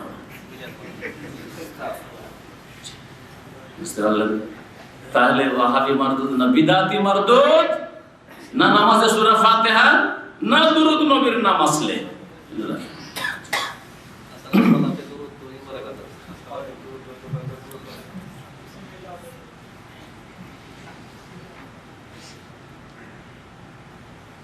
কোথায় ছিলাম? তাফসীরে। আচ্ছা চলেন, কথা লম্বা হয়ে যাচ্ছে। হ্যাঁ, বলছিলাম যে যত ভ্রান্ত গুমরাহ তারা তাদের সাইনবোর্ড কিন্তু খুব চাকচিক্য চমকদার রাখে। এই ফেরাউন তাই করেছিল, এটা ফেরাউনই সুন্নাত। ওয়ায়াযহাবা বিতারিকাতিকুমুল মুসলা, দেখো এই মুসা ফেরাউন তোমাদের উত্তম আদর্শ, উত্তম তরিকা ধ্বংস করতে চায়। তোমরা যে উত্তম পন্থায়, উত্তম ধর্মে আছো, যেই তরিকা আছো সেটাই তরিকা আসলে ধ্বংস করতে চায়, নষ্ট করতে চায়। ফাজমাউ কাইদাকুম, সুতরাং একে ছাড় দেওয়া যাবে না। সুতরাং তোমাদের কলা কৌশল একত্রিত করো, যা পারো যেখানে আছে জাত করতে ডাকো। সুম্মা তুসাফা, তারপরে তোমরা এসো সারিবদ্ধ হয়ে, লাইন ধরে হাজার হাজার এই জাদুঘর জমা হোক। ওয়াকাদ আফলাহাল ইয়াউমা মান ইসতাআলা, আর আজকে যে বিজয়ী হবে সেই কিন্তু সফল কাম। আজকে যে বিজয়ী হবে সেই কিন্তু সফল কাম। আর ফেরাউন ভাবছে আজকে আমরা বিজয়ী হব, সুতরাং আমরাই সফল কাম। কিন্তু আল্লাহ পাক যে কাকে বিজয় দান করবেন সেটা আল্লাহ পাকের হাতে, তাই না? তো কে উপরে হলেন? ইস্তাআলা, মুসা আলাইহিস সালাম বিজয় লাভ করলেন, তিনি দুনিয়াতে আখিরাতে সফলকাম মূসা ও হারুন আলাইহিস সালাম। তারপরে তারা বলল, এখন হাজির হইল সেই এর দিন, নির্ধারিত দিন ছিল আর সময় যেটা ছিল সেই সময় হাজির। কালু ইয়া মূসা, তারা বললো হে মূসা জাদুকর, হাজার হাজার জাদুকর। সেই যুগটা জাদুর যুগ ছিল, জাদুতে এত তারা পটু ছিল, পারদর্শী ছিল যে আজকে মনে হয় এরকম জাদু আছে কিনা। যেই যুগে যেই শক্তি মজবুত থেকেছে, বাতিল শক্তি, সেই যুগে ওই রকমের মুজিজা দিয়ে আল্লাহ পাক রব্বুল আলামিন আম্বিয়া রাসূলগণকে পাঠিয়েছেন। নবী মুহাম্মদ রাসূলুল্লাহ সাল্লাল্লাহু আলাইহি ওয়াসাল্লামের জামানায় বাকপটু ছিল লোকেরা, কাব্য রচনায় খ্যাতি লাভ করেছিল আরব কবিরা, ইমরুল কাইস আর জুহাইর আর তারফা, লাবিদ আর কত যে বড় বড় শায়ের কবি ছিল। সেই সময় আল্লাহ পাক রব্বুল মুহাম্মদ রাসূলুল্লাহ সাল্লাল্লাহু আলাইহি ওয়াসাল্লাম কোরআনুল কারীমের ফাসিহ বলিগ মুজিজা অলংকার যুক্ত ভাষার মুজিজা আল্লাহ পাক চ্যালেঞ্জ কোরআন কারীম করা হলো। বিশ্বাস না করো ফাতু বিসূরাতিন মিন মিসলিহি, একটা সূরা নিয়ে এসো, আয়াত নিয়ে এসো, 10টা আয়াত নিয়ে এসো। পারেনি তারা। তারা বললো ইয়া মূসা, হে মূসা, ইম্মা আন তুলকিয়া, তুমি নিক্ষেপ করবে তোমার লাঠি, তোমার জাদু, ওয়া ইম্মা আন নাকুনা আউওয়ালা মান আলকা, নাকি আমরা সর্বপ্রথম নিক্ষেপ করব। কে আগে ফেলবে বলো, কোনটা বেশি ভালো হবে বলেন দেখি। আগে বিরোধীদের দৌড় দেখি নেন, যারা দৌড় কম্পিটিশনে বা ঘোড়া কম্পিটিশনে বা সাইকেল যে কোনো কম্পিটিশন প্রথম দিকে আস্তে আস্তে চলে, ধীরে ধীরে ধীরে ধীরে দেখি কার কতটা দেখি আছে, ক্ষমতা আছে দেখি। আর দেখে নেওয়ার পরে তখন যারা জিতার তারা শেষ নেন। হ্যাঁ জি। তো মূসা আলাইহিস সালাম কালা, মূসা আলাইহিস সালাম বলে বাল আলকু, বরং তোমরাই নিক্ষেপ করো, আগে তোমাদের জাদু ফেলো।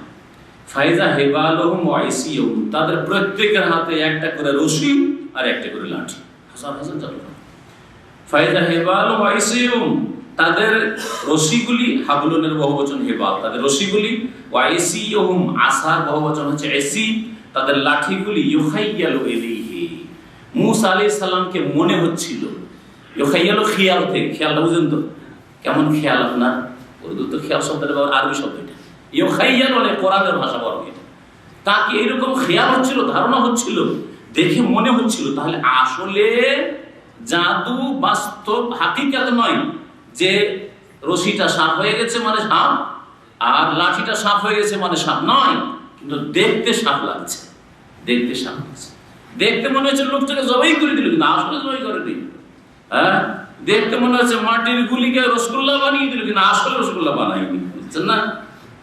এই জন্য ইউখাইয়ালু ইলাইহি বলা হয়েছে। কোরআনের ভাষায় আল্লাহ পাক বলেছেন, কত সুন্দর ভাষা, ভাষা দিয়ে বুঝতে পারছেন যে জাদুর হাকিকাত, জাদুর মর্মটা কি। ইউখাইয়ালু ইলাইহি, মূসা আলাইহিস সালামকে লাগছিল, মনে হচ্ছিল, মিন সিহরিহিম, তাদের জাদুর কারণে, ওই লাঠির উপর জাদু করেছে, রশিতে জাদু করেছে, সুতরাং জাদুর কারণে আন্নাহা তাসা, যে এগুলি দৌড় দিচ্ছে, ছুটোছুটি করছে, সাপ হয়ে ছুটাছুটি করছে, বড় বড় সাপ হয়ে ছুটাছুটি করছে। মানুষ মানুষ হিসাবে এরকম সাপ যদি একটা সাপ না শত শত সাপ ছোটাছুটি করে তো ভয় লাগবে না, লাগবে না? আর মূসা আলাইহিস সালাম নবী হলেও তিনি মানুষ ছিলেন, সমস্ত নবী রাসূলগণ কি ছিলেন? মানুষ ছিলেন, তারা ফেরেশতা ছিলেন না। ফেরেশতা নূরের পয়দা, মানুষ কিসের পয়দা? মাটির পয়দা। সুতরাং মুহাম্মদ রাসূলুল্লাহ সাল্লাল্লাহু আলাইহি ওয়াসাল্লাম মাটির। ফাআওজাসা ফি নাফসিহি খিফাতাম মূসা, সেই সময় মূসা আলাইহিস সালামের মনে ভীতি সঞ্চারিত হয়ে গেল, ভয় লেগে উঠল। আওজাসা সৃষ্টি হলো, ফি নাফসিহি, তার মনে, খিফা ভয়, মূসা আলাইহিস সালামের মনে ভয় সৃষ্টি হয়ে গেল। কুলনা, তখন আল্লাহ পাক তো আমাদের কথা জানছেন যে ভিতরের অবস্থাটা কেমন, তাই না? আল্লাহ বলছেন লা তাখাফ, ভয় করি না, ওই হচ্ছে সাথে সাথে লা তাখাফ, ভয় করি না মূসা, ইন্নাকা আনতাল আলা, এখনো বলছি তুমি আজকে বিজয়ী হবে নিঃসন্দেহে। আলা, আগে একটু আগে আয়াত কথা, আফলাহা আল ইয়াউমা মান ইস্তালা, ইস্তালা, যে আজকে বিজয় লাভ করবে সেই কিন্তু আজকে সফল কাম সাকসেসফুল হবে, এরানো কথা ছিল। আল্লাহ বলছেন ইন্নাকা আনতাল আলা, মূসা তুমি আজকে আলা হবে, আর এরা কি হবে? আসফাল, নিচে নেমে যাবে। এদের মাথা নিচু হয়ে যাবে। কেউ কেউ বলছেন না, মুসা আলাইহিস সালামকে এই ভয় লাগেনি, যেগুলো সাপ, আর সাপ হয়তো খেয়ে নিবে বা ক্ষতি করবে, এরকম ভয় লাগেনি। যদিও মানুষ হিসাবে ভয় লাগে স্বাভাবিক, কিন্তু তারা বলছে না ওই ভয় লাগেনি। ভয় কি তাহলে? ভয় যে আল্লাহ এত হাজার হাজার সাপ, এই দেখে দর্শকরা তো প্রভাবিত না হয়েছে, আশঙ্কা করছি এমন প্রভাবিত হয়ে যাবে যে তারা হতভম্ব হয়ে বলবে এটাই ঠিক। আর আজকে যদি এইটাই ঠিক দর্শকরা বলে দেয়, তাহলে আর আমার দিন মানুষের কাছে পৌঁছানো যাবে না, এই ভয় হয়েছিল। এটাও হইতে পারে।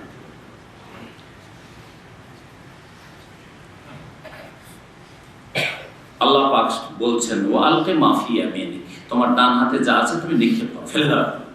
তালকাফ মা সানাউ, আর অগ্রিম আল্লাহ বলে দিচ্ছেন যে যা তারা করেছে জাদু সবগুলিকে এই তোমার এক লাঠিতে, এক লাঠি সাপ হয়ে কি করবে? গিলে ফেলবে।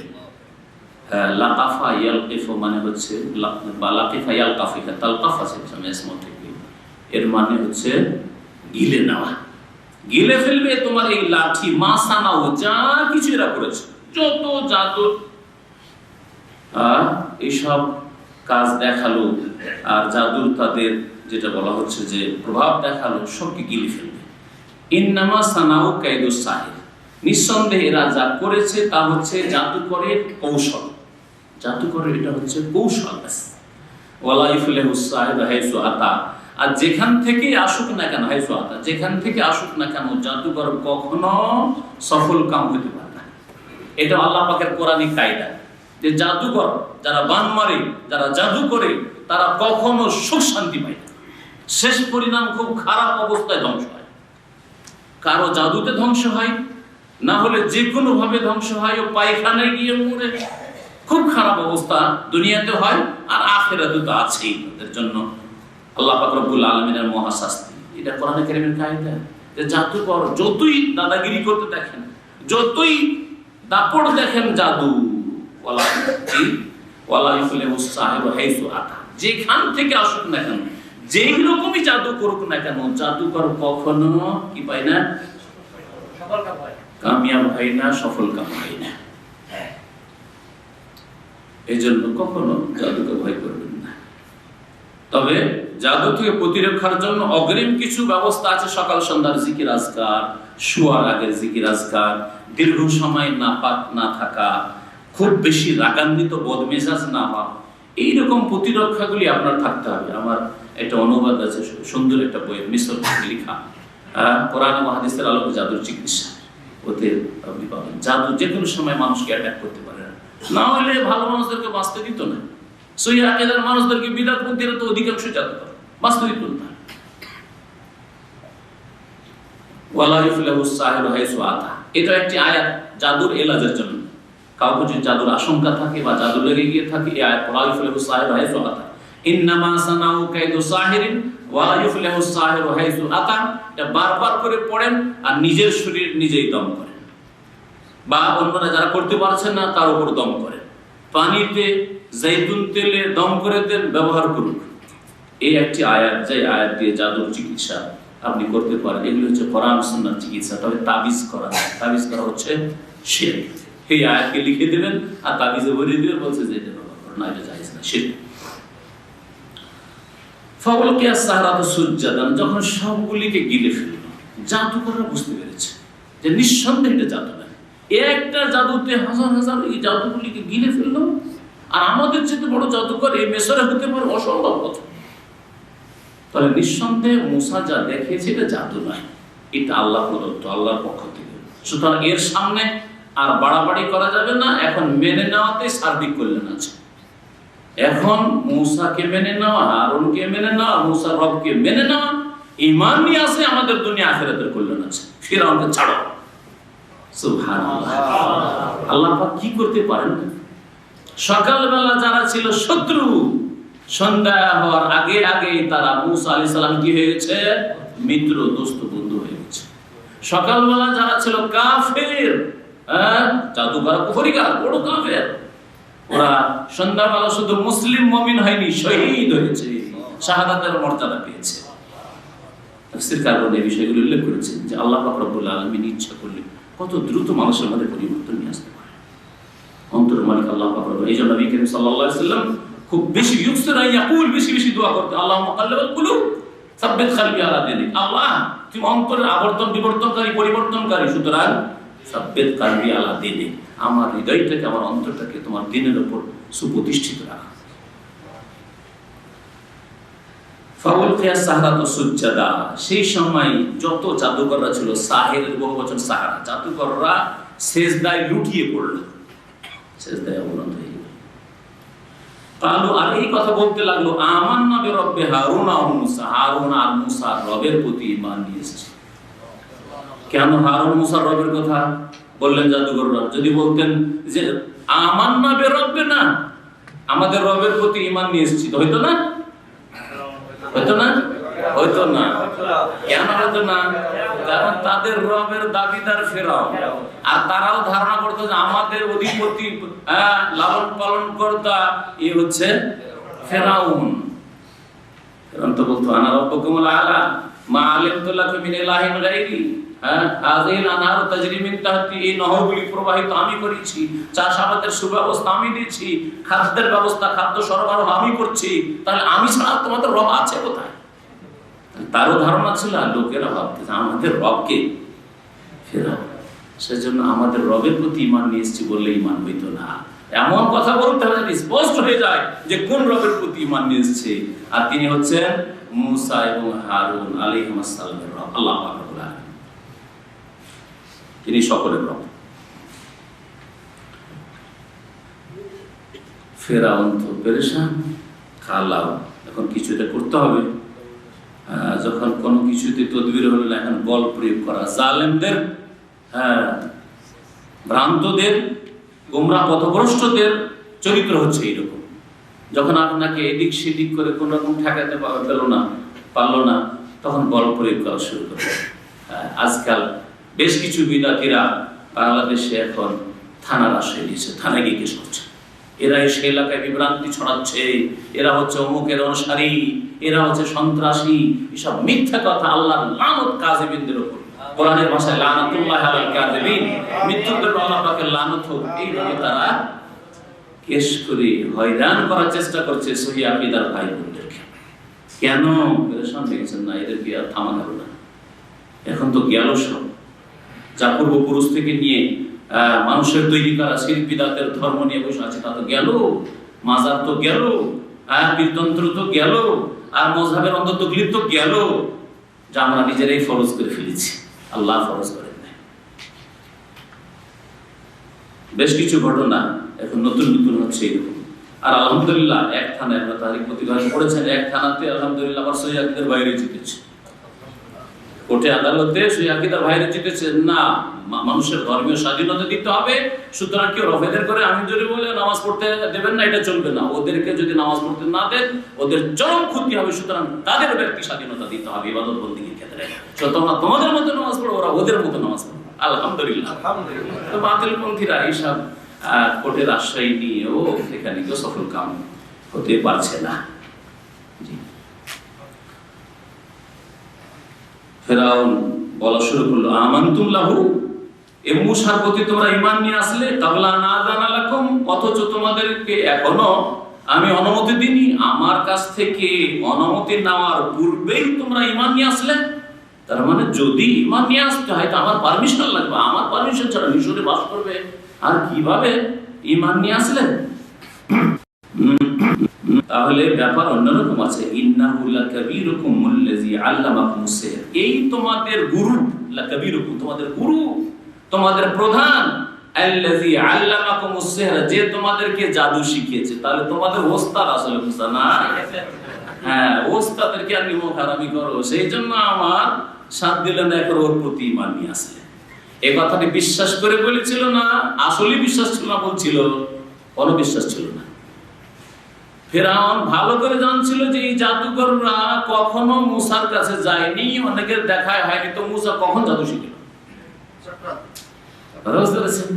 তাহলে অনেক সময় বদ প্রকৃতির মানুষ জেনে শুনে ডাহা এরকম মিথ্যা কথা, যেটাকে সাদা মিথ্যা, হোয়াইট, মিথ্যা বলে, সাদা জুট কথা, মিথ্যা কথা বলে এটা হচ্ছে ফেরাউনি চরিত্র।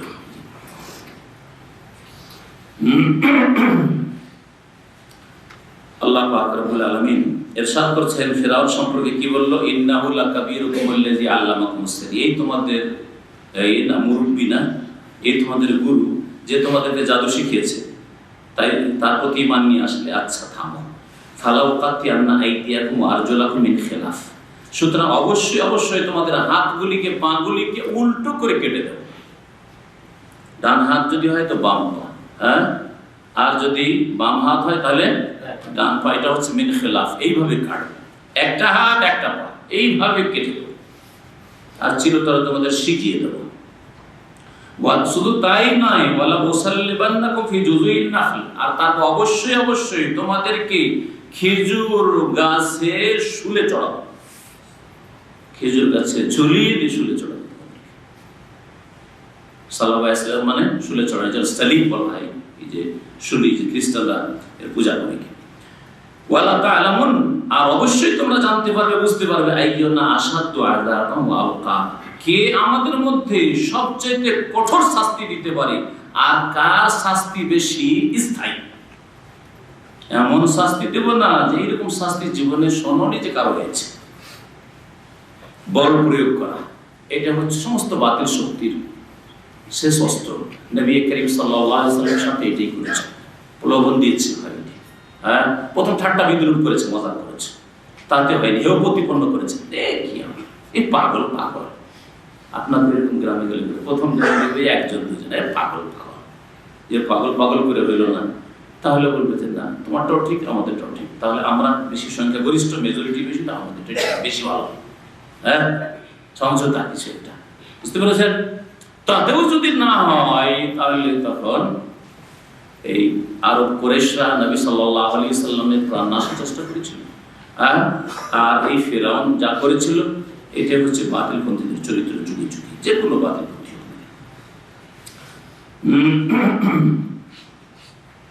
কালু, জাদুকররা থেমে গেল, অন্তরকে ফেরানো যায় না। সুবহানাল্লাহ, অন্তর যে জয় করে নিল কামিয়াব। অন্তরের উপর যার রাজত্ব চলে তাকে কেউ ঠেকাতে পারে না। যে জন্য আব্দুল্লাহ ইবনে মুবারক সম্পর্কে অনেকজন সেই যুগের আলেম বলেছেন, আব্দুল্লাহ ইবনে মুবারক এসেছেন এলাকায় ঘুরতে, হাজার হাজার লোক তার পিছনে ডানে বামে পিছনে ছুটছে। আর এটা সাধারণ মানুষ কোথা থেকে এসছে, মরু থেকে এসছে, বাগদাদে, আর পিছনে হাজার হাজার লোক বাগদাদে নেমে গেছে। কেন? এ কে? সে আব্বাসী খলিফা বলছে। জানেন তিনি হচ্ছেন আমিরুল মুমিনিন ফিল হাদিস, হাদিসের আমিরুল মুমিনিন আব্দুল্লাহ ইবনে মুবারক রাহিমাহুল্লাহ তাআলা। আরে আমরা যখন রাস্তায় নামি তখন লোকজন সব লুকিয়ে যায়, কোন লোক দেখো রাস্তা ক্লিয়ার, একজন লোক খুঁজে পাই না, আমাদেরকে কেউ সালাম দোয়া করার জন্য আসে না, অথচ আমরা দেশের আমিরুল মুমিনিন, আমাদের কাছে গদি আছে, খেলাফত আছে, রাষ্ট্রের ক্ষমতা আছে। আর এ লোক কি আবার এই ফকির মতো একটা লোক ছেঁড়া ফাটা জামা, হাজার হাজার লোক পিছনে ছুটছে। তখন বলেছিলেন দরবারের কেউ, জানেন ইন্নাহু ইয়ামলিকুল কুলুব, হ্যাঁ, সে রাজত্ব করে মানুষের হৃদয়ের অন্তরের উপর। ওয়ান্তুম, আর তোমরা রাজত্ব করো তামলিকুনা, হ্যাঁ, তাদের গর্দনের উপর, তাদের বডির উপর, শরীরের উপর রাজত্ব করো। তো শরীরের উপর রাজত্ব করে অন্তর যদি সোজা না হয় তোমার দিকে, কখনো ফিরিয়ে নেওয়া যায় না, কখনো ফিরিয়ে নেওয়া যায় না। ঘৃণা ভরে হয়তো তোমার কথা শুনবে, কিন্তু অন্তরের ভালোবাসার সাথে তোমার কথা শুনবে না। কিন্তু একজন আলেমে দ্বীন, কোরআন এবং হাদিসের অনুসারী, কোরআন এবং হাদিসের প্রচারক, তার সাথে যতটুকু শরীর দ্বারা করবে ততটুকু অন্তর দ্বারাও করবে।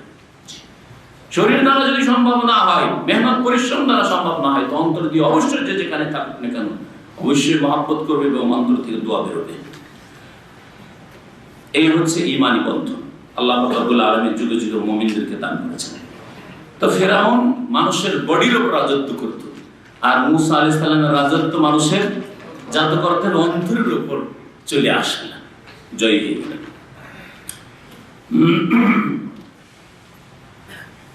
জাদুকররা যে ঈমান নিয়ে এসেছিল তারা বললেন মুসিরাকা আলামা জাআনা মিনাল বাইয়িনাত, আমাদের কাছে যে সুস্পষ্ট দলিল প্রমাণ চলে এসেছে এর উপর এই ফেরাউন, হে বাদশা, আপনাকে আমরা কখনো অগ্রাধিকার দেব না। আপনার কথাকে অগ্রাধিকার দেব, আপনাকে মানবো। আর স্পষ্ট দলিল প্রমাণ দ্বারা আমাদের কাছে প্রমাণ হয়েছে মুসা হক পথে সত্য পথে, তাকে ছেড়ে দেবো, তার আদর্শ ছেড়ে দেবো, এটা হবে না। আপনাকে প্রেফার করতে পারি না মুসা আলাইহিস সালামের উপর। ওয়াল্লাযী ফাতারানা, ওয়াল্লাযী ফাতারানা দুটি তাফসীর, একটা হচ্ছে শপথের জন্য, সুতরাং যেই আল্লাহ আমাদেরকে সৃষ্টি করে সেই আল্লাহর শপথ করে বলছি যে আপনাকে, হে ফেরাউন, হে বাদশা, আপনাকে মুসার উপর প্রাধান্য দিতে পারি না, কখন আপনার প্রাধান্য। আর কেউ কেউ তাফসীর করেছেন এটাও ঠিক, অর্থে যদি বিরোধ না থাকে তো কোনো অসুবিধা নেই, সেটা তাফসীর করে বলছেন লানুসেরাক, জাদুঘর যারা মুমিন হলো তারা বলল লানুসেরাকা, হে বাদশা, হে ফেরাউন, আপনাকে প্রাধান্য দিতে পারবো না, আলামা জাআনা মিনাল বাইয়িনাত, ওই সুস্পষ্ট দলিল প্রমাণের যা আমাদের কাছে চলে এসেছে, আগত হয়েছে। ওয়াল্লাযী ফাতারা, সেই সত্তা, সে আল্লাহ পাকের উপর, সে আল্লাহ পাকের প্রতি ঈমানের উপর যে আল্লাহ পাক আমাদেরকে সৃষ্টি করেছেন। আপনাকে মেনে নেওয়া মানে আল্লাহকে উপেক্ষা করা, সৃষ্টিকর্তাকে উপেক্ষা করা, এটা হইতে পারে না। যে আল্লাহকে বাদ দেব আর আপনাকে মানবো, এটা হইতে পারে। মুসা আলাইহিস সালাম আল্লাহর সাথে আছেন, সুতরাং মুসা আলাইহিস সালাম যা নিয়ে এসেছে তার উপর, এই আদর্শ, এই দিনের উপর, আর মুসা আলাইহিস সালামের সৃষ্টিকর্তা আমাদের সৃষ্টিকর্তার উপর আপনাকে কখনো প্রাধান্য দিতে পারি।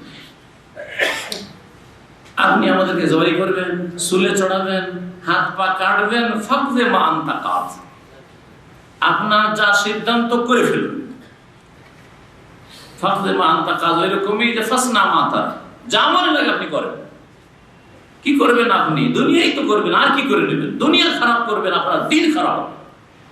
আপনি আমাদের দুনিয়া খারাপ করবেন, আপনার আখিরাত খারাপ করবেন। জি, হাজ্জাজ বিন ইউসুফকে সাইয়্যিদ ইবনে জুবাইর রাহিমাহুল্লাহ তাআলা, প্রখ্যাত তাবেঈ, তাকে শেষ যখন এই হাজ্জাজ বিন ইউসুফ জবাই করেছিল, সেই সময় বলেছিলেন, দেখো না, এটা হাজ্জাজ বিন ইউসুফের ঘটনা, এটা হচ্ছে হাজ্জাজ বিন ইউসুফেরই আব্দুল্লাহ বিন জুবাইরকে যখন শহীদ করেছিলেন, এই জালেম শহীদ করেছিল এই হাজ্জাজ বিন ইউসুফ মক্কায় আব্দুল্লাহ বিন জুবাইর রাদিয়াল্লাহু তাআলা সাহাবা। সেই সময় এই আব্দুল্লাহ বিন জুবাইরের মা কে, আসমা বিনত আবি বকর, আবু বকরের মেয়ে আসমা রাদিয়াল্লাহু তাআলা, তিনি বলেছিলেন যে তুমি আমার ছেলের দুনিয়া খারাপ করেছো, আর আমার ছেলে তোমার আখিরাত খারাপ করে দিয়েছে। কি করেছো? তার জানটা নিয়ে নিয়েছো, মেরে ফেলেছো, হ্যাঁ, ঝুলিয়ে রেখেছো, লাশ নামাতে দিচ্ছ না, হ্যাঁ, দাফন করতে দিচ্ছ না, দুনিয়া খারাপ করেছো, মরে গেছে, তারপরে যে আযাব শাস্তি তা কিছু আর টের পাই না, তাই না? কিন্তু তোমার আখিরাত, জাজ তোমার আখিরাত খারাপ করে দিয়েছে আমার ছেলে, আখিরাতে কঠোর শাস্তি তোমার জন্য অপেক্ষায় রয়েছে, মরলেই হইল, তাই না? এই কথা যদি সালেমদের বা প্রত্যেক মানুষের স্মরণে থাকে, কখনো বাড়াবাড়ি করবেন না। আপনি কারো দুনিয়ার ক্ষতি করবেন, আপনার আখিরাতের ক্ষতি করবেন, কারো চাকরির ক্ষতি করবেন, কারো ব্যবসার ক্ষতি করবেন, কারো বাড়ি ঘরের ক্ষতি করবেন, আপনার আখিরাতের ক্ষতি করবেন। কেন করবেন? আপনি টেম্পোরারি কিছু ক্ষতি করলেন, আপনার পার্মানেন্টের ক্ষতি করে দিল, তাই না? সুবহানাল্লাহ, কত মূল্যবান কথা। এই উপদেশটাই মানুষের সংশোধনের জন্য যথেষ্ট। কারো ক্ষতি করবেন না।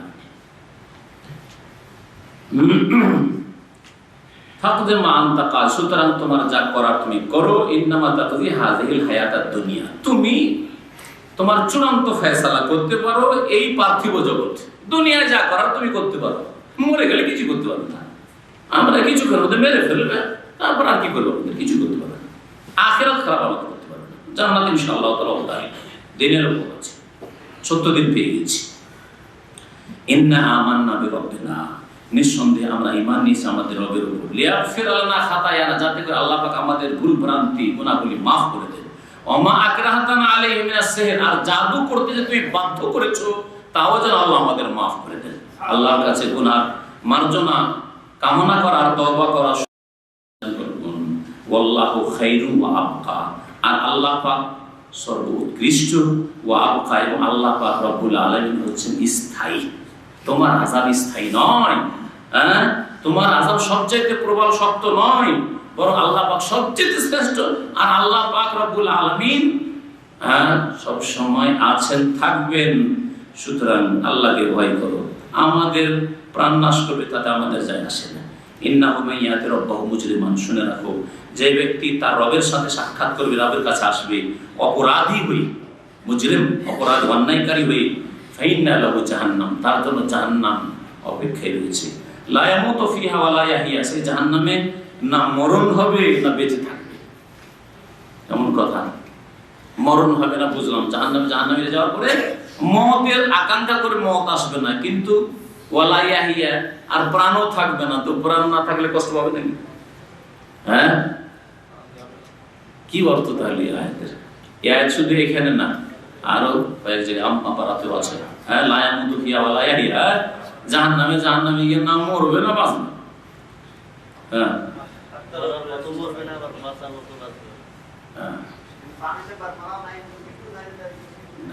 শোনেন, আমরাও আজকাল ব্যবহার করে থাকি এরকম অলঙ্কারযুক্ত ভাষা।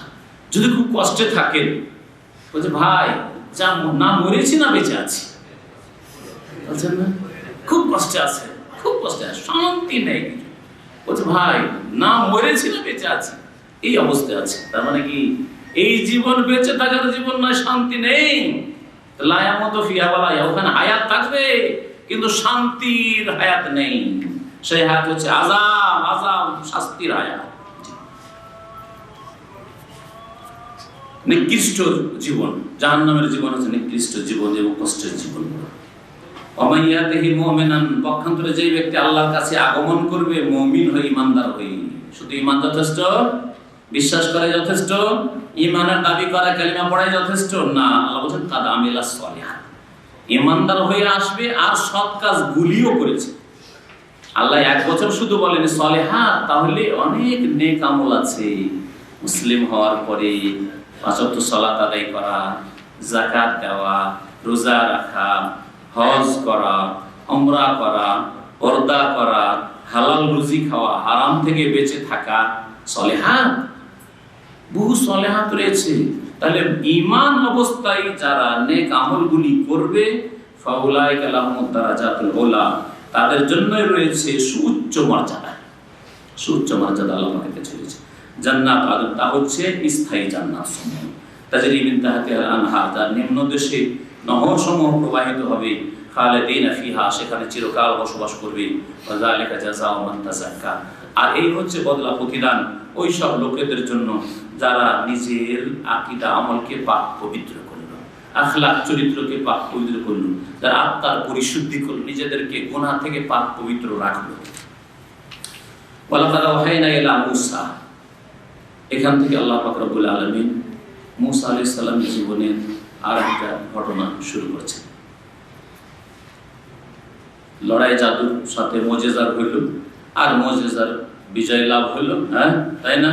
আর জাদুকরদেরকে শুলে চড়িয়ে দেওয়া হইল। তারপরে ফেরাউন দেখলো যে এদেরকে এইভাবে ছেড়ে দেওয়া যাবে, আরো বাড়াবাড়ি করবে, এদের সম্পর্কে একটা কোনো ব্যবস্থা নিতে হবে। আর মূসা আলাইহিস সালামও দেখলেন যে এই বনি ইসরায়েলকে গোলামি থেকে মুক্ত করবে না, স্বাধীনতা দেবে না, স্বাধীন করবে না, এদের এই কষ্ট আর আযাব শাস্তির জীবন চলবে, জুলম অত্যাচারের শিকার হয়েই থাকবে আমার বংশের লোকেরা, মুমিন মুমিনাত এই বনি ইসরায়েল। সুতরাং এদেরকে সুরক্ষিত স্থানে নিয়ে যেতে হবে। আল্লাহ পাকের নির্দেশ ওইরকম। আল্লাহ পাক রব্বুল আলামিন বললেন যে মুসা, এখন আর ফেরাউনের দেশে থাকা যাবে না, ফেরাউনের দেশে রাতারাতি হিজরত করতে হবে। এটা হচ্ছে মুসা আলাইহিস সালামের হিজরত, নিজের জাতিকে নিয়ে রাতারাতি মিশর ছাড়তে হবে। তার আগে বিশেষ কোনো উৎসবে ওই কিপ্তিদের বিভিন্ন বাড়ি থেকে, প্রতিবেশীদের কাছ থেকে, ওই কাফেরদের ঘর থেকে, ফেরাউনিদের ঘর থেকে অলংকার ধার নিয়েছিল। আগের যুগে ধার অলংকার নিয়ে সাজসজ্জা করার অভ্যাসটা ছিল, এখনো গ্রামেগঞ্জে আছে। বিবাহ শাদীতে যাচ্ছে আর নিজের বাড়িতে গয়না নেই, অলংকার নেই, তখন পাশের বাড়ি থেকে নিয়ে পরে চলে গেল। করছে না? বেশ কিছু অলংকার এই কিপ্তিদের থেকে গেছিল বনি ইসরায়েলদের কাছে। বনি ইসরায়েলদেরকে রাতারাতি হুকুম হলো যে এখন এই রাতে বেরিয়ে পড়ো, সকাল হওয়ার আগে আগে সুরক্ষিত স্থানে পৌঁছে যেতে হবে, না হলে তোমাদেরকে ধরবে, আর ধরা পড়ে বাঁচবে না। আল্লাহ পাক রব্বুল আলামিন এই নির্দেশ দিলেন। এখন কি হবে? গিয়ে সামনে আসবে কোন সাগর? হ্যাঁ, নীলনদ কে বললাম? নীলনদ নয়, এটাই হচ্ছে ঐতিহাসিক ভুল যা আমাদের দেশের ওয়াইজ বক্তারা বলে থাকে। এটা ছিল কি? লোহিত সাগর, আল বাহরুল আহমার, যেটা জেদ্দা থেকে গেছে একবারে মিশর পর্যন্ত। এর বিশেষ একটা অংশ দিয়ে পার হয়েছিলেন মুসা আলাইহিস সালাম তার মুমিনাত সাথী সঙ্গীদেরকে নিয়ে। আর ধ্বংস হয়েছিল ফেরাউন এবং ফেরাউনের সেনাবাহিনী ভক্তরা। আল্লাহ পাক রব্বুল আলামিন ইরশাদ করেছেন এই মর্মে, ওয়ালাকাদ আওহাইনা ইলা মুসা, আর নিঃসন্দেহে আমি ওহী করেছিলাম মুসা আলাইহিস সালামকে, আন আসরে বিইবাদি, রাতারাতি বেরিয়ে পড়ো আমার বান্দাদেরকে নিয়ে, মানে বনি ইসরাইল মুমিনদেরকে নিয়ে। ফাদরিব লাহুম তারিকান ফিল বাহরি ইয়াবাসা, আল্লাহ সংক্ষেপ করে দিচ্ছেন, সামনে সমুদ্র আসলো, এখন কি হবে? ভোর হয়ে গেছে, রাতে বেরিয়েছিলেন সমুদ্রের কাছে যেতে যেতে ভোর হয়ে গেছে, ওইদিকে তাড়া করে চলে আসছে, ছুটে আসছে ফেরাউন হাজার হাজার সেনাবাহিনী নিয়ে। কি হবে? সামনে সমুদ্র, পিছনে এই জালিম সেনাবাহিনী আসছে, কি হবে? ইন্নাল মুদরাকুন, সূরা সূরা তাফসীর আমাদের হবে এরপরে। তো বলছেন এরা, এই বনী ইসরাঈলরা, যে মুসা কি করলি, এখন তো আমাদের ধরে নেবেন। তখন মুসা কি বলেছিলেন? কাল্লা ইন্না মাইয়া রাব্বি সায়াহদিন, পশ্চিম কালেও এটা হতেই পারে না, নিশ্চয়ই আমার সাথে আমার রব রয়েছেন, আল্লাহ পাক রয়েছেন, সায়াহদিন, শীঘ্রই রাস্তা দেখাবেন। শীঘ্রই কোন রাস্তা দিয়ে যেতে হবে, কোথায় কি করতে হবে, আল্লাহ অবশ্যই দিক নির্দেশনা দেবেন। আল্লাহ পাক বললেন এখানে সংক্ষেপ করা, ফাদরিব লাহুম তারিকান ফিল বাহর, তাদের জন্য সমুদ্রে শুকনো রাস্তা বানিয়ে নাও। তারা বায়াদরাও মানে তাহলে এখানে বানিয়ে নেওয়ার অর্থে ব্যবহার হয়েছে। তুমি তাদের জন্য লাঠি মারো, অন্য জায়গায় আনিদের বিআসাকাল বাহরা, সমুদ্রে বাহার বলা হয়েছে, নাহার বলা হয়নি। আর নীল নদকে বলা হয় নাহার বলা হয়, আর সমুদ্রকে কি বলা হয়? বাহার বলা হয়। তাহলে সেটা ছিল সাগর, ছিল বাহার ছিল। আনিদের বিআসাকা, হে মুসা তোমার লাঠিটা সমুদ্রের উপর মারো। ফানফালাকা, দুই ভাগে বিভক্ত হয়ে গেল পানি, পানি বরফের মতো জমে গেল। আর কাতাউদিল আজিম, এবারে উঁচা পাহাড়ের মতো হয়ে গেল, দাঁড়িয়ে গেল পানি, মধ্যখানে রাস্তা হয়ে গেল। 12টা বংশ ছিল বনী ইসরাঈলদের, 12টার জন্য 12টা রাস্তা, রাস্তা যাও সব বেরিয়ে পড়ো। ফাদরিব লাহুম তারিকান ফিল বাহরি ইয়াবাসা, তাদের জন্য শুকনো রাস্তা তৈরি করে নাও সমুদ্রে। লা তাখাফু দারাকা, তারপরে তোমাদেরকে ধরে ফেলবে এই ভয় করিও না। আদরাকা মানে পেয়ে যাওয়া, তোমাদেরকে পেয়ে যাবে, ধরে ফেলবে এই ভয় করিও না। ওয়ালা তাখশা, ডুবে যাওয়ার ভয় করিও না। ডুবে যাওয়ার ভয় তো হইতে পারে না, সমুদ্র শুকনো লাগছে, বাই চান্স যদি চলে আসে, ঠিক না? চলে আসতে পারে না, সম্ভাবনা আছে, কে নাম দেবে সাহস করে? আল্লাহ তাই বলছেন যে না, পিছন থেকে ধরে নেবে এই ভয় করিও না। আর ডুবে যাবো, ঝাঁপ দিলে ডুবে যাবো না, শুকনো রাস্তা হয়ে যাবে, যাও। আল্লাহ পাক বলছেন ওয়াদাল্লাহ ফিরাউন কওমাহু, ফেরাউন স্বজাতিকে, কওমহু তার জাতিকে বিভ্রান্ত করেছে। ফেরাউন বিভ্রান্ত করেছে, ভুল পথে চালিত করেছে। ওয়ামা হাদা, সে সঠিক পথ দেখায়নি কিছু। আচ্ছা আচ্ছা, ফাআতবাহু ফিরআউন বিজুনুদিহি, তারপরে আল্লাহ পাক বলছেন যে যেমনই সমুদ্র পার হয়ে চলে গেলেন মুসা আলাইহিস সালাম বনী ইসরাঈলের মুমিনদেরকে নিয়ে, ফাআতবাহু ফিরআউন, ফিরআউন তার সেনাবাহিনী নিয়ে, বিজুনুদি তার সেনাবাহিনী নিয়ে পিছু করলো তাদের। ফাআতবাহু মানে পিছু করলো, ছুটলো পিছনে। ফাগাশিয়াহুম মিনাল ইয়াম্মি মা গাশিয়াহুম, তখন তাদেরকে সমুদ্র ঢেকে নিল। সমুদ্র তাদেরকে ঢেকে নিল, সমুদ্রের পানি পাহাড়ের মতো হয়ে গেছিল, জমে গেছিল। আবার পানি কে আল্লাহ পাক হুকুম করলেন, পানি তোমার কাজ তুমি করো, প্রবাহিত হও, আর রাস্তা দিতে হবে না, শেষ, তোমার কাজ শেষ। ব্যতিক্রম যদি কিছু করতে হয়, আল্লাহ পাক যাকে যে সৃষ্টিকে, যে প্রকৃতিকে আল্লাহ পাক সৃষ্টি করেছেন, সেটা হচ্ছে তার কাজ। পানির কাজ হচ্ছে প্রবাহিত হওয়া, বয়ে চলে যাওয়া।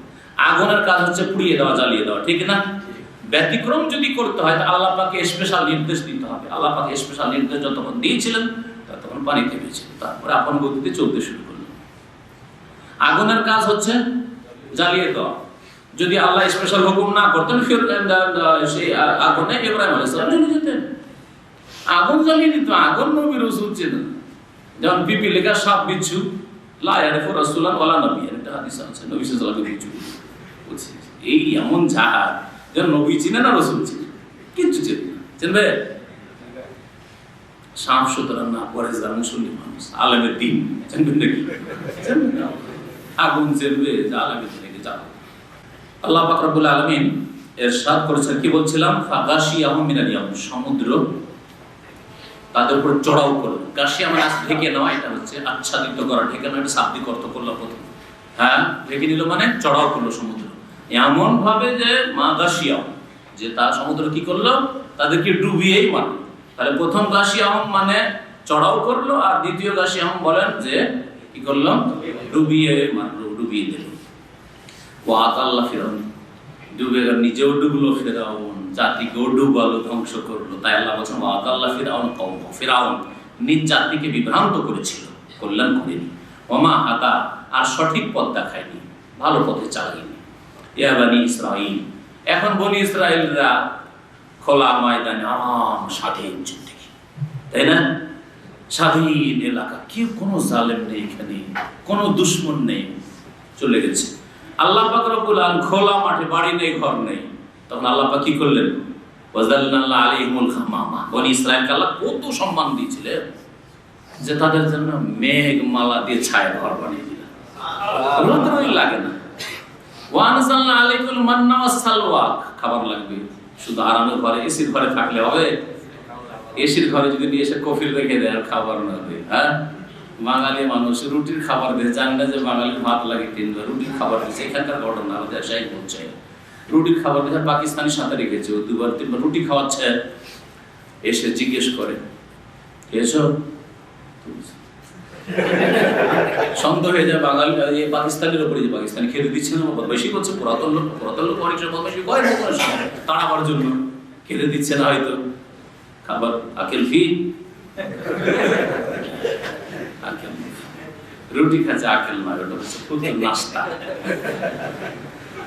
তারপরে বাঙালি ধরে নিয়ে এসছে কফি, চালান কফি, চলো তো জিজ্ঞেস করো, তুমি 3 দিন তো বলছি খেতে দেয় না, কি ব্যাপার আপনার খেতে দেয়নি? বলছে যে ভাত দেয়নি, শুধু রুটি দিচ্ছে। নাস্তা দেয় না, রুটি কথা বলছে, নাস্তা দিচ্ছে, শুধু নাস্তাই দিচ্ছে, ভাত দিই না।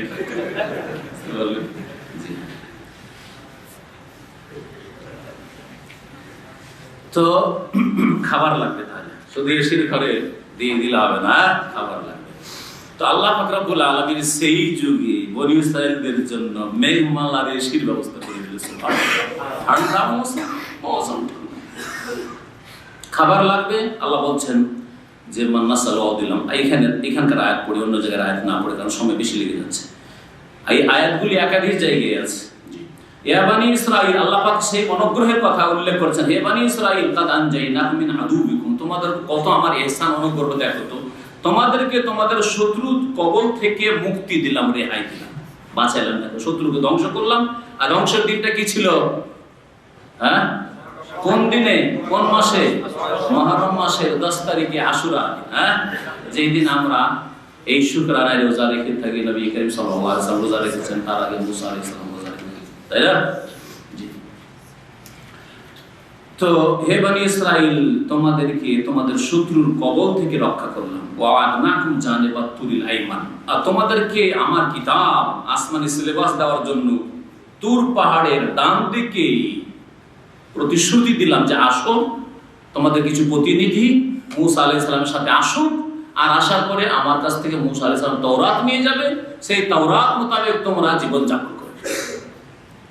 ওয়া নাযালনা আলাইকুল মান্না ওয়াস সালওয়া, আর তোমাদের জন্য খাদ্যের ব্যবস্থার জন্য মান এবং সালওয়া নাযিল করেছি। কোনো মেহনত পরিশ্রম করতে হয়নি, শুয়ে থাকার খাও, শুয়ে থাকার খাও। এরা মান্না কি ছিল? এক রকমের হালুয়া ছিল, যা আকাশ থেকে যেমন শিশির, কুয়াশা, ওই রকম নেমে আসতো। আল্লাহ রাতে চলে আসতো মান্না, হালুয়া। মানুষ মিষ্টি পছন্দ করে, হালুয়া জাতীয় খাদ্য মান্না বলা হয়। সালওয়া সেজন্য অন্য আর এক রকম খাদ্য চাই। সালওয়া এক রকম পাখি, ছোট ছোট পাখি, ছোট ছোট পাখি। আল্লাহ পাখি এমন পাখি মাঠে আসতে শুরু হইলো, আর পাটির পাখি পালাই না, ধরে ধরে খায়। বিনা মেহনতের আল্লাহ পাক খাবার ব্যবস্থা দিয়ে দিলেন। আল্লাহ বলেন, কুলু মিন তাইয়্যিবাতি মা রাযাকনাকুম, তোমাদেরকে যে রিজিক উপজীবিকা দিয়েছি তা থেকে পাক পবিত্র খাও। দুনিয়াতে নাপাকও আছে, হারামও আছে, চুরি বেইমানি করা রুজিও আছে, আত্মসাৎ করা রুজি, ওগুলো খেয়ে না, সুদের ঘুষের রুজি খেয়ে না, তাইয়্যিবাত নয়, এগুলি খাবাইস। কুলু মিন তাইয়্যিবাতি মা রাযাকনাকুম, প্রত্যেক জাতিকে আল্লাহ পাক রব্বুল আলামিন হালাল রুজির ব্যবস্থা দিয়েছেন।